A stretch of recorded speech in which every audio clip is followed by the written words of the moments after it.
Hello बच्चों, तो स्वागत है आप लोग का इस आंसर क्लासेज में।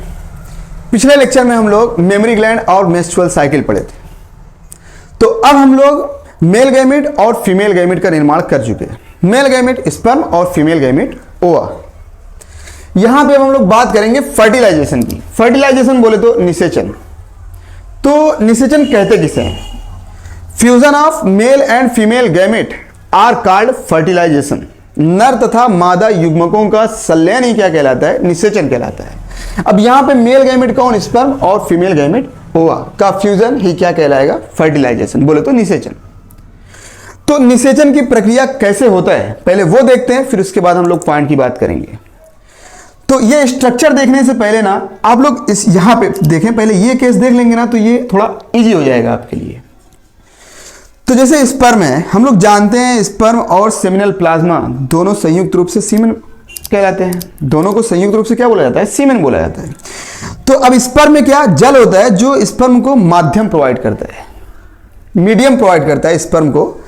उसके बाद फ्रक्टोज और सिट्रेट जो होते हैं ना स्पर्म में, वो स्पर्म को न्यूट्रिशन प्रदान करते हैं। न्यूट्रिशन बोले तो पोषण। अब यहां पे एक ठो वर्ड है कि स्पर्म की रिएक्टिविटी कहां बढ़ती है। तो दो स्थानों पे स्पर्म की रिएक्टिविटी बढ़ती है। एक ठो तब जब स्पर्म का फंक्शनल मैच्योरेशन हो रहा होता है एपिडिडाइमस में। तब आप लोग देखे लिखे होंगे पॉइंट लगा के, जब फंक्शनल मैच्योरेशन हो रहा होता है एपिडिडाइमस में, तब स्पर्म की क्रियाशीलता बढ़ती है पहली जगह। और दूसरी जगह कहां पे बढ़ती है? देखिएगा, जब यहां वजाइना में जब स्पर्म इजैकुलेट होते हैं तो ये वजाइना में जब प्रवेश करेंगे तो यहां पे वजाइनल फ्लूइड रहते हैं, वजाइनल फ्लूइड। तो जब ये स्पर्म वजाइनल फ्लूइड के संपर्क में आते हैं ना, तो वहां पे जो स्पर्म की क्रियाशीलता होती है वो बढ़ती है और उसे क्या बोला जाता है? कैपेसिटेशन। उसको क्या बोलते हैं? कैपेसिटेशन बोले तो योग्यता अर्जन। याद रखिएगा, पॉइंट लिख लीजिएगा। स्पर्म की रिएक्टिविटी दो स्थानों पे बढ़ती है, एक एपिडिडाइमस में जब फंक्शनल मैच्योरेशन हो रहा होता है स्पर्म का तब, और दूसरा जब वजाइना में वजाइनल फ्लूइड के संपर्क में आते हैं तब, जिसे क्या बोला जाता है? कैपेसिटेशन बोले तो योग्यता अर्जन। अब अगला केस देखें, फाइब्रिनोजन। फाइब्रिनोजन स्पर्म को क्लोटिंग और अटैचमेंट में सहायता करते हैं। अब यहां पे क्या, जब स्पर्म यहां पे रिलीज हुए मतलब इजैकुलेट किए गए तो स्पर्म वजाइना में प्रवेश किया। अगर फाइब्रिनोजन स्पर्म में नहीं पाया जाएगा तो स्पर्म क्या हो जाएंगे? यहां से रिवर्स हो जाएंगे। जब बताएं रिवर्स हो जाएंगे तो स्पर्म यहां तक पहुंचेगा नहीं। जब नहीं पहुंचेगा तो फर्टिलाइजेशन नहीं होगा। तो फाइब्रिनोजन क्या करता है? क्लोटिंग और अटैचमेंट में सहायता करता है, इनको स्कंदित किया रहता है और जोड़े रहता है ताकि ये वजाइना से पुनः रिवर्स बाहर ना आ जाए ना। लगभग 20 से 25 मिनट बाद एक होता है एंजाइम फाइब्रिनोलिटिक एंजाइम। वो फाइब्रिनोलिटिक एंजाइम जैसे ही ये यूटेरस के एरिया में पहुंचेंगे ना, वैसे ही वो स्पर्म को पतला करने के कार्य करते हैं। फाइब्रिनोलिटिक एंजाइम वो स्पर्म को पतला करते हैं ताकि वो आगे की तरफ आसानी से गति कर सके। अगला पॉइंट है प्रोस्टाग्लैंडिन्स। तो जो प्रोस्टाग्लैंडिन्स होता है वो यूटेरस में संकुचन करता है। हम लोग जानते हैं ये यूटेरस का सर्विक्स भाग, ये बॉडी और ये फंडस बॉडी और सर्विक्स।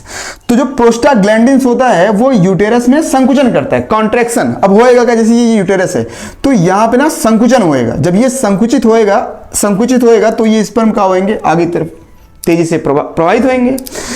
अब एक और है hormone, oxytocin hormone. Oxytocin hormone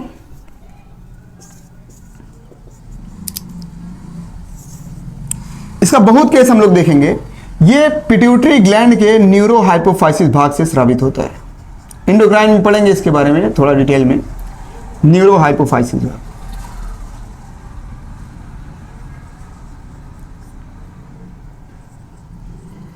तो ऑक्सीटोसिन पिट्यूटरी ग्लैंड के न्यूरोहाइपोफाइसिस भाग से स्रावित होता है और ये हार्मोन भी गर्भाशय के मायोमेट्रियम, यूटेरस के मायोमेट्रियम में संकुचन करता है ना। और एक चीज और, ऑक्सीटोसिन गर्भावस्था के अंत में भी ऑक्सीटोसिन का इंजेक्शन दिया जाता है, जिससे क्या होता है? यूटेरस के मायोमेट्रियम में लेबर पेन होता है, अत्यधिक तेज दर्द होता है, जिससे बच्चे आसानी से पैदा हो जाते हैं। इसीलिए ऑक्सीटोसिन को ना बर्थ हार्मोन भी कहा जाता है। ना, अभी पढ़ाएंगे आगे। तो बताएं यहां पे क्या होएगा, जब ये संकुचित होंगे तो स्पर्म आगे की तरफ जाएगा। तो ये क्या, अब आते हैं हम लोग बात करते हैं फैलोपियन ट्यूब की। फैलोपियन ट्यूब, ओविडक्ट, ये कौन सा भाग है, स्थमस, ये एम्पुला और ये इन्फंडिबुलम। तो अब यहां पे आ गया भैया ओवा, सेकेंडरी oocyte। तो ये क्या हम लोग जानते हैं कि 14वें दिन ये क्या होता है, ओवरी से निकल के किस में प्रवेश करता है, ओविडक्ट में। अब ओविडक्ट में किस भाग से प्रवेश करता है, फिम्बरी से। इसको क्या बोलते हैं, फिम्बरी, फिम्बरी से प्रवेश करता है। जब फिम्बरी से यहां से प्रवेश करेगा, अब ये स्पर्म यहां आ ही रहे हैं, तो इसको बोलते हैं एम्पुला रीजन। ये एम्पुला रीजन, ये इन्फंडिबुलम, ये स्थमस। तो इस क्षेत्र में ये ओवा यहां से प्रवेश करेंगे, यहां आएंगे, यहां आएंगे, जैसे यहां पहुंचेंगे तो स्पर्म और ओवा यहां पे क्या हो जाएंगे, फ्यूज हो जाएंगे। तो फर्टिलाइजेशन यहीं पे होता है, यहीं पे फर्टिलाइजेशन होता है।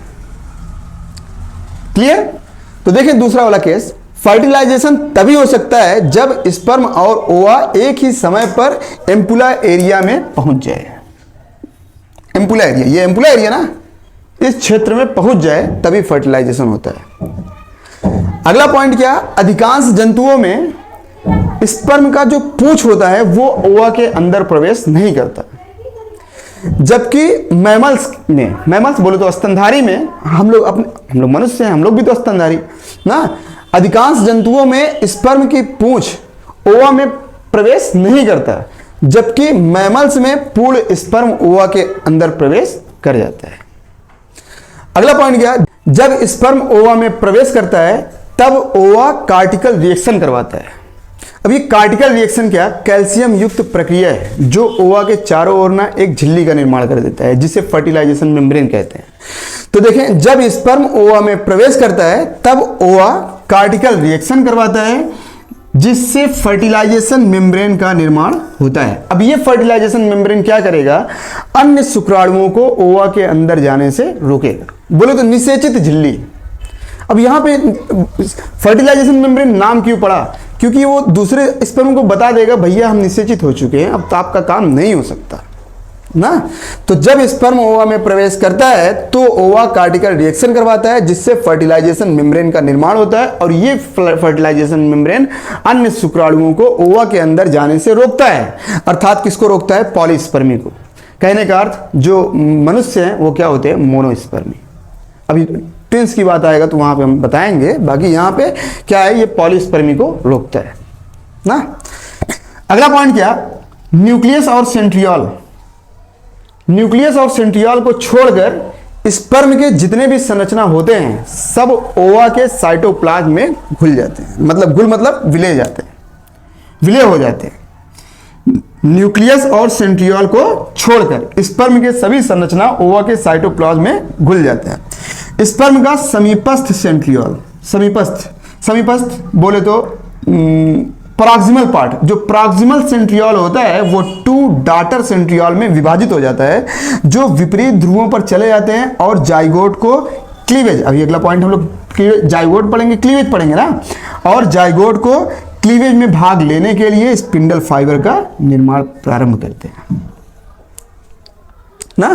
तो एक बार और, न्यूक्लियस और सेंट्रियोल को छोड़कर स्पर्म के जितने भी संरचना होते हैं सब ओवा के साइटोप्लाज्म में घुल जाते हैं, मतलब विलय हो जाते हैं। स्पर्म का जो समीपस्थ सेंट्रियोल होता है, सबसे निकटतम सेंट्रियोल जो होता है, प्रॉक्सिमल सेंट्रियोल इसको बोला जाता है, वो 2 डॉटर सेंट्रियोल में विभाजित हो जाता है, और वो जो दोनों डॉटर सेंट्रियोल होते हैं वो विपरीत ध्रुवों पर चले जाते हैं और जाइगोट को क्लीवेज में भाग लेने के लिए स्पिंडल फाइबर का निर्माण प्रारंभ कर देते हैं।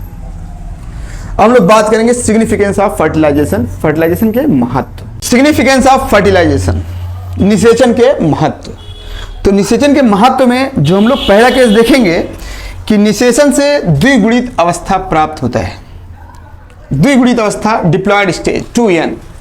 अब ये अवस्था प्राप्त कैसे होता है, तो एक आप लोग पहले पॉइंट करके लिखिएगा कि जो गैमेट होते हैं वो हमेशा हैप्लॉयड होते हैं, चाहे जनक डिप्लॉयड हो चाहे हैप्लॉयड हो।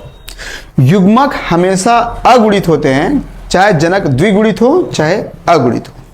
तो बात करते हैं मनुष्यों का, तो मनुष्य के प्रत्येक कोशिका में गुणसूत्रों की संख्या 46, बोले तो 23 पेयर, बोले तो 2n डिप्लॉयड। मनुष्य होते कैसे हैं? डिप्लॉयड होते हैं। लेकिन अगर उनके गैमेट की अगर बात किया जाए, स्पर्म और ओवा की, तो इसमें जो गुणसूत्र होंगे वो 23 और 23, परंतु कैसे? हैप्लॉयड, हैप्लॉयड गुणसूत्र n, और ये भी हैप्लॉयड n। तो इनको रिप्रेजेंट कैसे किया जाता है? यहां पे लिख सकते हैं 22 प्लस x टाइप का भी हो सकता है और 22 प्लस y टाइप का भी हो सकता है। तो लिंग गुणसूत्र जो पुरुषों में होता है वो कौन? x और y, जबकि महिलाओं में x और x ही होता है। तो यहां पे हम लोग क्या लिख सकते हैं? 22 प्लस x, सेम है। तो देखिए यहां पे एक पॉइंट लिखे हैं कि फर्टिलाइजेशन से लिंग का निर्धारण होता है। फर्टिलाइजेशन से लिंग का निर्धारण होता है। तो लिंग का निर्धारण होगा कैसे? अब जैसे मान लीजिए इस टाइप का स्पर्म है और ये ओवा के साथ फ्यूज होएगा, तो ये गुणसूत्र इसके साथ फ्यूज होएगा, बोले तो ये वाला गुणसूत्र। तो जब ये फ्यूज होएगा तो जो बच्चा पैदा होएगा वो कौन? फीमेल। अब अगर ये वाला गुणसूत्र पेयर कर गया इसके साथ, तो जो पैदा होएगा वो कौन? मेल। तो लिंग का निर्धारण भी कहां होता है? फर्टिलाइजेशन। फर्टिलाइजेशन से ही लिंग का निर्धारण होता है। तो यहां पे 23 गुणसूत्र हैप्लॉयड क्रोमोसोम ये और 23 हैप्लॉयड क्रोमोसोम ये जब फ्यूज होंगे, बोले तो फर्टिलाइजेशन होएगा इनका, तो जाइगोट बनेगा। अब जो जाइगोट बना है वो क्या? 46 हो जाएगा, या फिर 46 बोल दे या 23 पेयर क्रोमोसोम।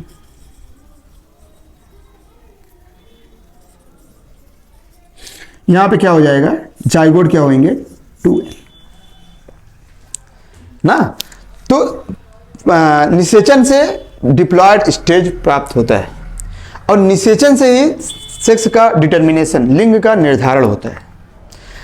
निषेचन की प्रक्रिया क्या? जब मेल और फीमेल गैमेट का फ्यूजन होता है ना, तो इनके जो लक्षण होते हैं वो अगले पीढ़ी में स्थानांतरित हो जाते हैं, जो एवोल्यूशन में सहायक होते हैं। यह इंपॉर्टेंट पॉइंट है। ये भी फर्टिलाइजेशन की प्रक्रिया से ही प्रारंभ होता है। अगला पॉइंट क्या है कि स्पर्म में उद्दीपन के कारण ही जो सेकेंडरी oocyte में रुका हुआ मियासिस होता है वो कंप्लीट हो जाता है। स्पर्म में उद्दीपन के कारण ही सेकेंडरी oocyte में रुका हुआ मियासिस कंप्लीट हो जाता है। अगला पॉइंट, ओवा में स्पर्म का प्रॉक्सिमल सेंट्रियोल ही क्लीवेज का शुरुआत करता है। अभी हम लोग पढ़ेंगे। ओवा में स्पर्म का प्रॉक्सिमल सेंट्रियोल ही क्लीवेज का शुरुआत करता है। तो ये था सिग्निफिकेंस ऑफ फर्टिलाइजेशन। अगला हम लोग देखेंगे cleavage, most important. Cleavage NEET के लिए भी इंपॉर्टेंट है, बोर्ड के लिए भी इंपॉर्टेंट है, बहुत ज्यादा। तो क्लीवेज बोले तो विदलन, विदलन मतलब होता है टूटना, या सिगमेंटेशन बोले तो विखंडन, और क्लोज माइटोसिस भी कह सकते हैं। तो अब क्लीवेज कहते किसे हैं? निषेचित अंडाणु में बिना आकार में वृद्धि किए लगातार माइटोसिस डिवीजन, बोले तो समसूत्री विभाजन द्वारा एक कोशिकीय जाइगोट से बहुकोशिकीय एम्ब्रियो के निर्माण की क्रिया ही क्या कहलाता है? क्लीवेज। तो क्लीवेज कहते किसे हैं? निषेचित अंडाणु बोले तो फर्टाइल ओवा में बिना आकार में वृद्धि किए लगातार माइटोसिस डिवीजन द्वारा एक कोशिकीय जाइगोट से, यूनिसेलुलर जाइगोट से मल्टीसेलुलर एम्ब्रियो के निर्माण की क्रिया ही क्या कहलाता है? क्लीवेज। अब अगला पॉइंट क्या? जो क्लीवेज होता है वो जाइगोटिक अवस्था से गैस्ट्रुला अवस्था के अंत तक पाया जाता है। तो ये गैस्ट्रुला अवस्था, मॉरुला अवस्था, ब्लास्टोमियर, ये भी आगे आएगा, बहुत डिटेल में देखेंगे ना, आप लोग परेशान ना होइएगा। तो जो क्लीवेज होता है वो जाइगोटिक अवस्था से गैस्ट्रुला अवस्था के अंत तक पाया जाता है। क्लीवेज के दौरान अंडे के आकार में कोई वृद्धि नहीं होती। देखिए यहाँ पे लिखे हैं निषेचित अंडाणु में बिना आकार में वृद्धि की। तो क्लीवेज के दौरान अंडे के आकार में कोई वृद्धि नहीं होती है। क्लीवेज के दौरान ब्लास्टोमियर की संख्या क्या होती है? बढ़ती है, परंतु जो ब्लास्टोमियर के आकार होते हैं ना वो घटते हैं। क्लीवेज के दौरान ब्लास्टोमियर की संख्या बढ़ती है, परंतु उनका आकार क्या होता है? छोटा होता है। क्लीवेज के दौरान केंद्रकीय पदार्थों की संख्या बढ़ती है। क्लीवेज के दौरान केंद्रकीय पदार्थों की संख्या, मात्रा बढ़ती है, जबकि साइटोप्लाज्म क्या होते हैं? घटते हैं। अगला पॉइंट बहुत इंपॉर्टेंट, क्लीवेज के दौरान कैरियोप्लाज्मिक इंडेक्स बढ़ता है। अब ये कैरियोप्लाज्मिक इंडेक्स है क्या? तो एक कोशिका में केंद्रक के आयतन तथा कोशिका द्रव के आयतन का अनुपात क्या कहलाता है? Karyoplasmic index. अब इसका जो पॉइंट है ना अगला, वो बहुत इंपॉर्टेंट। एक सामान्य कोशिका का कैरियोप्लाज्मिक जो इंडेक्स होता है, जैसे सामान्य कोशिका मान लीजिए ये है और ये अंडे की कोशिका है, तो वर्ड देखिएगा, एक सामान्य कोशिका का कैरियोप्लाज्मिक इंडेक्स अंडे से 500 गुना अधिक होता है। मतलब ये जो कोशिका होएगा ना, सामान्य कोशिका, नॉर्मल सेल, इसका जो कैरियोप्लाज्मिक इंडेक्स होएगा वो इसके अपेक्षा 500 गुना क्या होएगा? अधिक होएगा। एक बार और, एक सामान्य कोशिका का कैरियोप्लाज्मिक इंडेक्स अंडे से 500 गुना अधिक होता है। तो ये क्या है? ओवा, इससे 500 गुना अधिक होता है। इसलिए क्लीवेज तब तक चलता रहता है जब तक इम्ब्रियो की कोशिका का कैरियोप्लाज्मिक इंडेक्स, जो इम्ब्रियो बनेगा इनसे, उनकी कोशिका का जो कैरियोप्लाज्मिक इंडेक्स होगा उसकी मात्रा भी 500 ना हो जाए। एक तो एग्जांपल लिए हैं, वर्ड देखिए, एक सामान्य कोशिका का कैरियोप्लाज्मिक इंडेक्स अंडे से 500 गुना अधिक होता है। इसलिए क्लीवेज तब तक चलता रहता है जब तक इम्ब्रियो की कोशिकाओं का कैरियोप्लाज्मिक इंडेक्स, बोले तो इम्ब्रियो के कोशिकाओं का कैरियोप्लाज्मिक इंडेक्स सामान्य कोशिकाओं के कैरियोप्लाज्मिक इंडेक्स के बराबर ना हो जाए ना। तो क्लीवेज तब तक चलता रहेगा जब तक कैरियोप्लाज्मिक इंडेक्स सामान्य कोशिकाओं के कैरियोप्लाज्मिक इंडेक्स के बराबर ना हो जाए। अगला पॉइंट, क्लीवेज की इंटरफेज अवस्था बहुत छोटी होती है। इंटरफेज अवस्था बहुत छोटी होती है, अतः इसमें G1 और G2 अवस्था नहीं पाया जाता, केवल यस अवस्था पाया जाता है। याद रखिएगा, इंपॉर्टेंट केस है। क्लीवेज की इंटरफेज अवस्था छोटी होती है तथा इसमें G1 और G2 अवस्था नहीं पाया जाती, सिर्फ यस अवस्था पाया जाता है जिसमें डीएनए का रिप्लिकेशन होता है। डीएनए का रिप्लिकेशन बोले तो पुराने डीएनए से नए डीएनए का निर्माण। आप लोग रिप्लिकेशन भी बोल सकते हैं और इसको डुप्लीकेशन भी बोल सकते हैं, चाहे रिप्लिकेशन बोल दो चाहे डुप्लीकेशन। तो क्लीवेज की इंटरफेज अवस्था बहुत छोटा होता है जिसमें G1 और G2 अवस्था नहीं पाया जाता, सिर्फ एस अवस्था पाया जाता है जिसमें डीएनए का रिप्लिकेशन होता है ना। उसके बाद क्या, जो क्लीवेज होता है ना, क्लीवेज की जो शुरुआत होता है वो कैसे होता है देखते हैं, बताते हैं आप लोग को ना, देखिएगा। क्लीवेज का जो शुरुआत होता है वो जैसे हम लोग अभी पढ़े हुए हैं, ये हम बना दिए फिम्बरी ना। तो यहां पे जब जाइगोट बन जाएगा, तो इधर से गमन करेगा ना। तो ये कौन सा रीजन था? एम्पुला। ये कौन सा रीजन है? इन्फंडिबुलम। इसके आगे यहां पे क्या है? स्थमस। तो स्थमस से होते हुए कहां पे आएगा? यूटेरस में। यूटेरस बोले तो गर्भाशय। तो वर्ड समझिएगा। तो क्लीवेज का शुरुआत जब जाइगोट ओविडक्ट के स्थमस भाग से,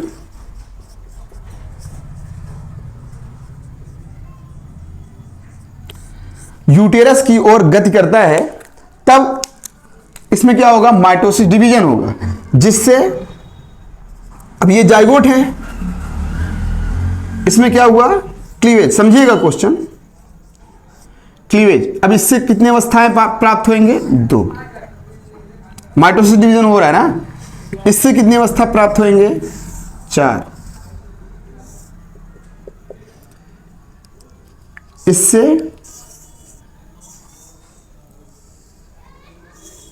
8 और इससे जो अवस्था प्राप्त होएगा वो 16 सेल स्टेज। आप लोग बना लीजिएगा ना। एक बार पहले वर्ड लिख लीजिए आप लोग। क्लीवेज का शुरुआत तब होता है जब जाइगोट ओविडक्ट के स्थमस भाग से यूटेरस की ओर गति करता है, चलना शुरू करता है। तो माइटोसिस डिवीजन होता है, जिससे 2 से 4,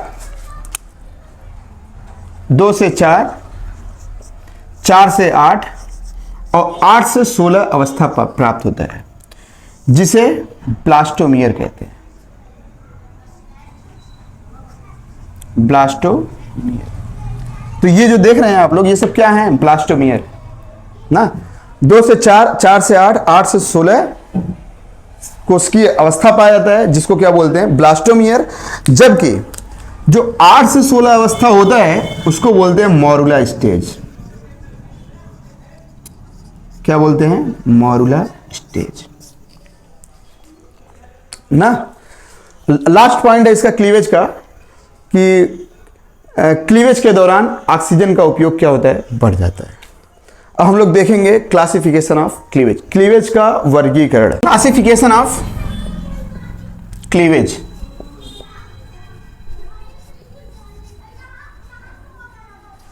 क्लीवेज का वर्गीकरण तो हम लोग पढ़ेंगे ब्लास्टोमियर के आधार पे।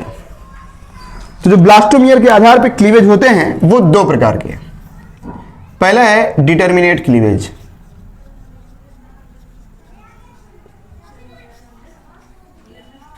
तो पहले आप लोग इसका पॉइंट लिख लीजिएगा, फिर उसके बाद हम आपको बताते हैं, क्लियर करते हैं डिटर्मिनेट क्लीवेज को। तो इस प्रकार के क्लीवेज में ब्लास्टोमियर का भविष्य पहले से निर्धारित होता है। कहने का अर्थ ये कि प्रत्येक ब्लास्टोमियर एक निश्चित अंग का निर्माण करता है। तो यदि किसी कारणवश कोई ब्लास्टोमियर नष्ट हो जाता है तो उस ब्लास्टोमियर से जो अंग बनना होता है एम्ब्रियो में उसका निर्माण नहीं होता। एक बार और, इस प्रकार के क्लीवेज में ब्लास्टोमियर का भविष्य पहले से निर्धारित होता है, अतः प्रत्येक ब्लास्टोमियर निश्चित अंग का निर्माण करता है। यदि किसी कारणवश कोई ब्लास्टोमियर नष्ट हो जाता है तो उस ब्लास्टोमियर से उस अंग का निर्माण एम्ब्रियो में नहीं होगा। जैसे इसका एग्जांपल पहले देख लें, ये डिटर्मिनेट क्लीवेज पाया किसमें जाता है? तो नॉन कार्डेट में, नॉन कार्डेट में, और कार्डेट में यूरोकार्डेट,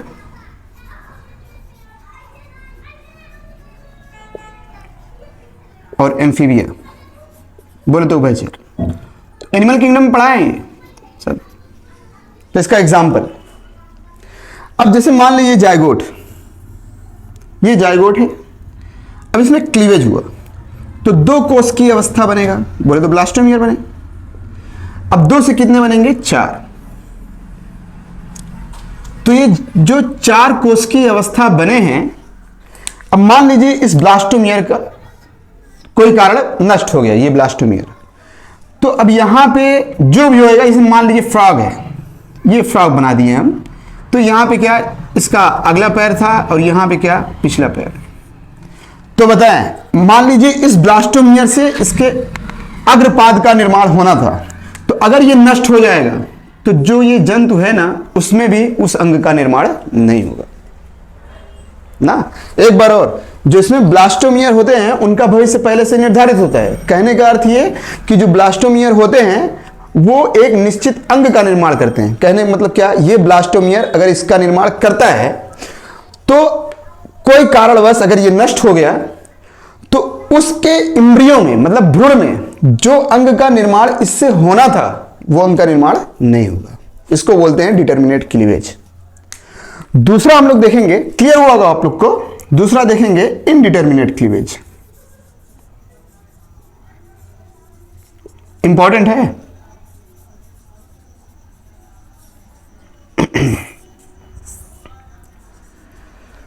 तो इस प्रकार के क्लीवेज में ब्लास्टोमियर का भविष्य पहले से निर्धारित नहीं होता, अतः इसमें ब्लास्टोमियर सामूहिक रूप से अंग का निर्माण करते हैं।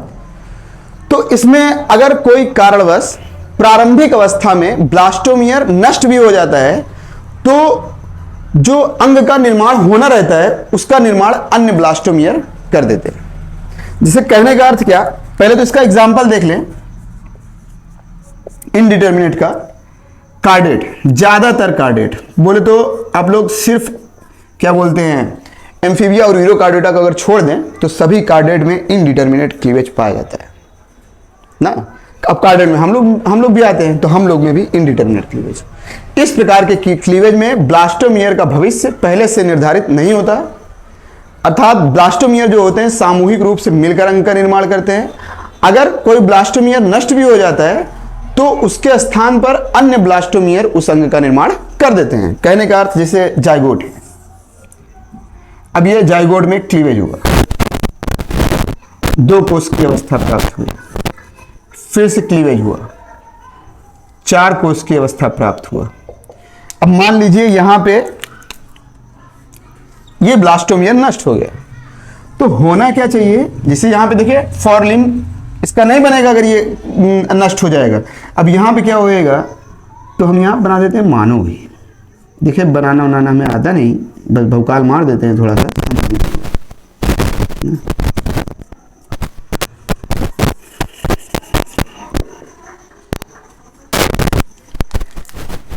तो बताएं होना क्या चाहिए था, अगर ये ब्लास्टोमियर से हाथ का निर्माण होना था, ये ब्लास्टोमियर नष्ट हो गया तो ये इस हाथ का भी निर्माण नहीं होना चाहिए था, लेकिन जो अन्य ब्लास्टोमियर होते हैं वो इसका निर्माण कर देते हैं, इसलिए इसको क्या बोला जाता है, इनडिटर्मिनेट क्लीवेज। एग्जाम्पल इसका कार्डेटा, ज्यादातर मैक्सिमम कार्डेट प्राणी एम्फीबिया और यूरोकार्डेटा को छोड़ के।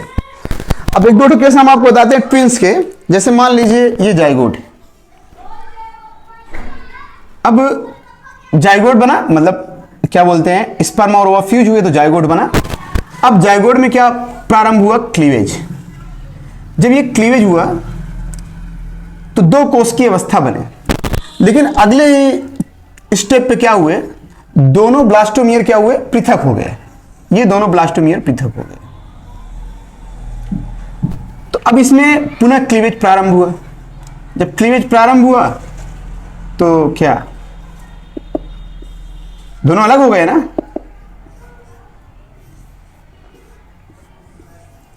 ये अवस्था चलता गया, 2 से 4, 4 से 8, 8 से 16 ना, अवस्था चलता गया। तो अब यहां पे हुआ क्या बताएं, जाइगोट एक था, जाइगोट में जब क्लीवेज हुआ तो ब्लास्टोमियर, लेकिन जब यहां पे क्लीवेज हुआ तो ये क्या हो गए, दोनों अलग हो गए, दोनों ब्लास्टोमियर पृथक हो गए, एक ही जाइगोट से दोनों पृथक हुए। तो इसका मतलब ये कि मान लीजिए ये और ये स्पर्म, समझिएगा क्वेश्चन। अब ये क्या 22 प्लस एक्स है और ये क्या 22 प्लस एक्स है, तो कहने का अर्थ यहां पे जाइगोट सेम था, इसी से ये जाइगोट बना है। अब जाइगोट में क्लीवेज हुआ तो ब्लास्टोमियर बना और दोनों ब्लास्टोमियर पृथक हो गए, तो ये अवस्था ये अवस्था ये अवस्था प्राप्त हुई। अब यहां पे क्या होएगा, आप लोग ट्विंस नाम सुने होंगे, तो यहां पे बताएं, आता नहीं बनाने, हाँ बना दे रहे बस ऐसे ही भूगोल में। जो बच्ची ही पैदा होंगे, बच्चे तो पैदा होंगे नहीं, तो ये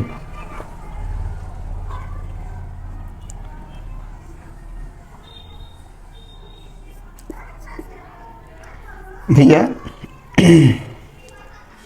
ट्विंस हैं, ट्विंस, सोनी मोनी चिंकी पिंकी, ये वाले ट्विंस। यहाँ पे आग लगा दे, ये मुंह और बाल बड़ा बड़ा।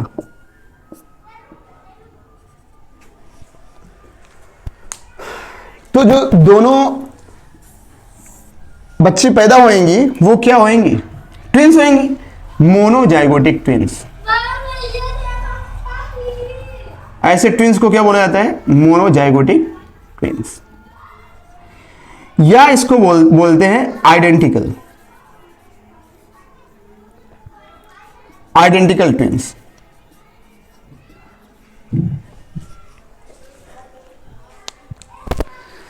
मोनोजाइगोटिक ट्विंस किस लिए बोला गया, क्योंकि जो जाइगोट था इसमें कितना, एक ही बना था। अब एक ही जाइगोट से जब ब्लास्टोमियर पृथक हुए तो लक्षण क्या होंगे, सब वंशागत होते हैं। लक्षण क्या होते हैं, वंशागत। हम लोग अभी जब फर्टिलाइजेशन पढ़े तो उसमें हम आपको बताएं जो लक्षण होते हैं वो एक पीढ़ी से दूसरी पीढ़ी में स्थानांतरित होते हैं, जो एवोल्यूशन में क्या होते हैं, एवोल्यूशन बोले तो जैव विकास में सहायक होते हैं।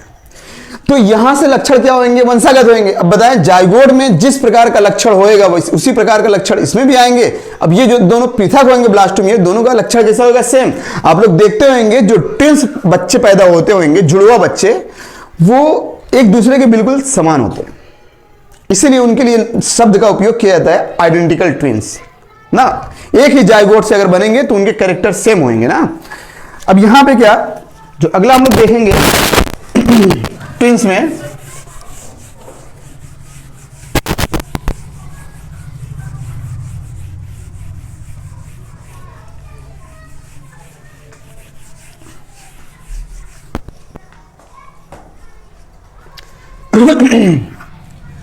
यहां पे क्या होएगा, जो ब्लास्टोमियर होंगे वो पूर्ण रूप से पृथक नहीं होंगे, थोड़ा से ऐसे हो जाएंगे क्रॉस। तो बताएं जब इसमें क्रॉस होंगे तो क्या होएगा, जब ये ब्लास्टोमियर और ये ब्लास्टोमियर क्या होंगे, एक दूसरे से सटे होंगे। जब इनमें क्लीवेज होता जाएगा तो एक दूसरे से सटे होंगे, लेकिन अलग होंगे दोनों ना, अलग अलग विकास करेंगे। तो यहां पे क्या होएगा, आप लोग देखते होंगे ऐसे भी ट्विंस होते हैं जो एक दूसरे से जुड़े होते हैं।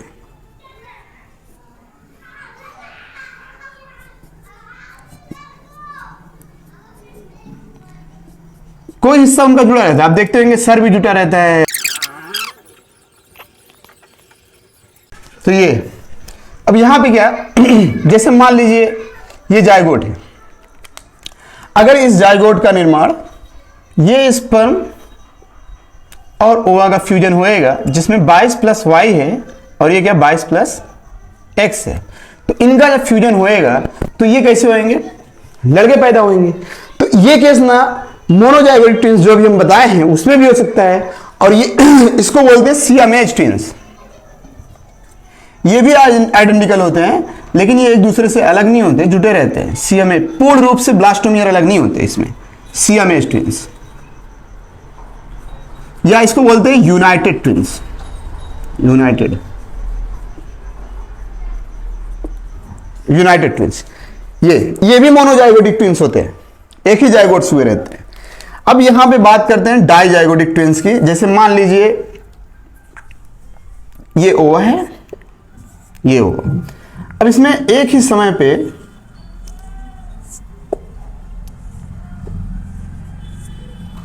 स्पर्म फ्यूज हुए, तो यहां पे क्या होएगा भाई, यूटेरस में तो दोनों विकसित होंगे, यहां पे क्या होएगा, जाइगोट बनेगा, जाइगोट, फिर ब्लास्टोमियर, 2 से 4, 4 से 8, 8 से 16 कोशिकीय अवस्था बनेंगे ना, बनेंगे वो। अब यहां पे क्या होएगा, ये क्या हो सकते हैं,